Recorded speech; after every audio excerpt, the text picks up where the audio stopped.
আমার বাচ্চা কাচ্চা 4 জন, তো কয়জন হইল? এখন আল্লাহ যদি বলে আনিস তুমি যেহেতু টেনশন করতে আসো, তুমি মরিয়া গেলে তোমার জিফুতের কি অবস্থা জানি হইব, এক কাজ করো তুমি এবং তোমার জিফুত মিলাইয়া মোট হায়াত মনে করেন 200 বছর, তো 200 বছরের আলু গুলা দিয়া নেই, বুঝেন না কথা নেই, দেখো একটা ফেরেশানি পড়ে গেছো, তো 200 বছর যা ফ্যামিলির আলু লাগবে আলু ডিনি দিয়া নেই, মানে আলু ডি তুইব কই আমার ভাই কয় না আলু এগুলো রাখবে করে কথা বুঝছেন না আপনার, আপনি এগুলো থুইবেন কো, পেঁয়াজ রাখবেন কো, তো আপনার ফ্যামিলির আগামী 90 বছরের আলু চাল ডাল তেল সাবান দিয়ে আপনি এটি রাখবেন কো, আর এটি ফসা ধরবো 3 দিনের মাথায়। সুবহানাল্লাহ। এজন্য আল্লাহ বলে আরে বান্দা আমার কাছে আছে তো গণিত, কিন্তু ওয়া নুনাজ্জিলুহু ইল্লা বিকাদারিন মা'লুম, আমি তো নাযিল করি পরিমাণ মতো। সুবহানাল্লাহ। আজিমুশ শান কথা মালিকের, এই এক কথা বুঝলেই তো যথেষ্ট। কেন আমি অস্থিরতা করব? আমার আগে যারা পৃথিবীতে গেছে তারাও তো রিজিক পাইছে, তো আমার পরে যারা পৃথিবীতে থাকবে তারাও তো রিজিক পাবে। কথা বলে তো আমনে মরিয়া গেলে আমনের জিফুত চলবে কেমনে? আমনের বাপ মরছে আমনে চলছেন যেমনে এমনে, আমার কথা পায় না, বুঝেন নাই কথা। আপনি যে বললেন আমনে মরে গেলে আমনের জিফুত চলবো কেন, তো আমনের বাপ মরছে আমনে চলছেন কেমনে, তো এমনি চলবো, এভাবে চলবে। এই জন্য দয়া করে নাফরমানির ওই রাস্তা পছন্দ না করা, হারামের ওই রাস্তার ইজ্জত নাই, গুনাহের মধ্যে তৃপ্তি নাই, অবৈধ উপার্জনের মধ্যে সম্মান নাই, কোন সম্মান, কোন সুদখোরকে কেউ পছন্দ করে না, ইজ্জত করে না, কোন ঘুষখোরকে কেউ সম্মান দেয় না, কোন লম্পট চরিত্রহীন জুয়ারি মদখোরকে কেউ ইজ্জত দেয় না, আমি চ্যালেঞ্জ করলাম, কোন সুদখোরকে কেউ নেককার বলে না, কোন চরিত্রহীন লম্পটকে কেউ উত্তম বলে না। লোকটা তো দুর্নীতিবাদ, লোকটা তো হারামখোর, লোকটা তো চরিত্রহীন, মানুষে দেখলে কেবল উনি বাইজিদ বুঝতেন, ও বাবা মানুষে বেউকুফ, মানুষে চিড়িয়া খায় আর আমনে ভাত খান, মানুষে বুঝে না, সিটার বাট্টার মানুষ চিনে না, হ্যাঁ আমনে উদা ভাত খান আর আমরা চিড়িয়া খাই বলে। অতএব নাফরমান হিসাবেই পরিচিত হয়, ইমানদার হিসাবেই পরিচিত হয়। এজন্য দোস্ত আরবি একটা প্রবাদ আছে, আমরা ছাত্র জীবনে পড়ছি, ওয়াফিকা উয়ুবুন ওয়ালিন্নাসি আ'য়ুনুন, আরবিতে বলে তোমারও দোষ আছে মানুষেরও চোখ আছে, বুঝেন নাই? তোমারও কি আছে মানুষেরও কি আছে, ওয়াফিকা উয়ুবুন, তোমারও আয়েব আছে ভরা, ওয়ালিন্নাসি আ'য়ুনুন, মানুষেরও চোখ আছে। আড়াল করবা কেন, লুকাইবেন কেন? এজন্য আল্লাহ নবী সাল্লাল্লাহু আলাইহি সাল্লাম বলছেন, রাত গভীরের একাকিত্বের গুনাহ যদিও সে ভেবেছিল জগতের কেউ দেখে নাই, খোদার কসম আল্লাহ নবী সাল্লাল্লাহু আলাইহি সাল্লাম বলেন একাকিত্বের সেই গুনাহটাও দিনের আলোর প্রকাশ্যে আল্লাহ তাআলা তার চেহারার মধ্যে ভাসিয়ে দেন। এজন্য মানুষ দেখলেই বুঝে, আরে তারে দেখতে দিপুটটা ঘরের মতো লাগে, রে দেখতে তো বাবা ঘরের মতো লাগে, হ্যাঁ সিটারের মতো লাগে দেখতে তো বেটা। এজন্য মানুষ ঠিকই বোঝে,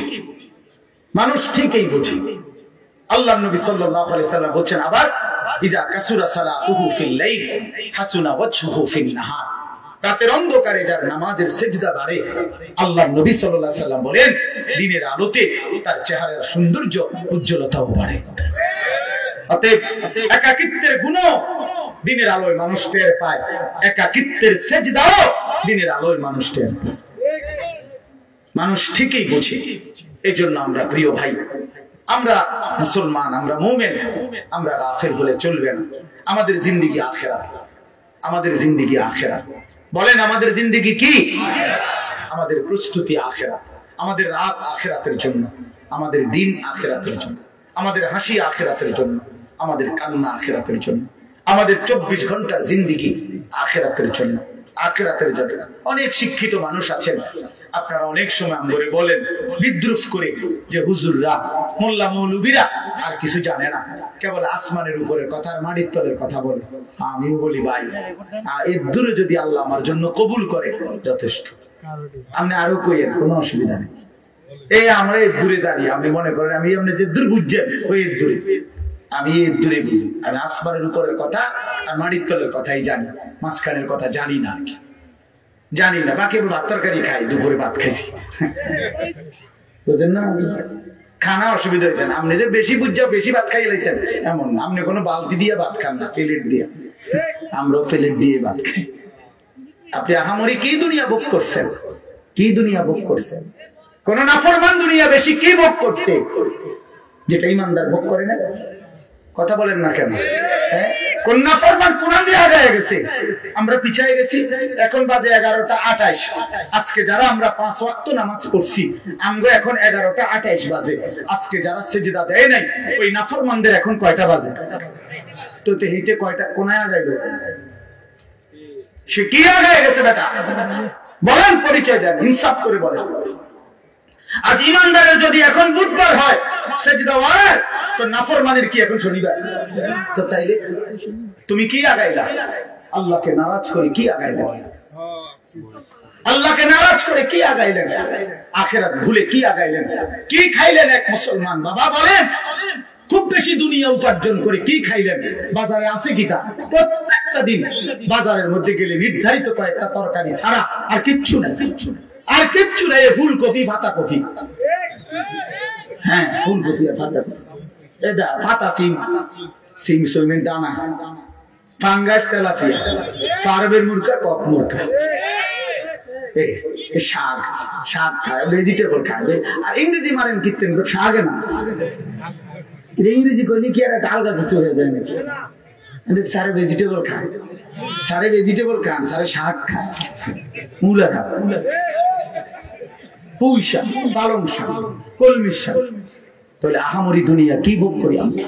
এটুকুর জন্য আখিরাত ছেড়ে দিলাম। ইনসাফ এটা বাপ। আল্লাহ আমাদেরকে বুঝ দান করেন, আল্লাহ আমাদেরকে বিবেক দান করেন। আমাদের পরিবর্তনের, আমাদের জিন্দেগি গঠনের একটা বড় সুযোগ আমাদের সামনে মাহে রমজান। বলেন আলহামদুলিল্লাহ। আমার শায়েখ আরিফ বিল্লাহ হাকিমুন নফস আল্লামা মুফতি মুশতাকুন নবী কাসেমী গুনে গুনে বলে, এই কয়টা দিন হুজুরে প্রত্যেক দিনের বয়ানে গুনে গুনে বলে যে মোমেন গুনতে থাকো, মোমেন গুনতে থাকো, গুনতে থাকো।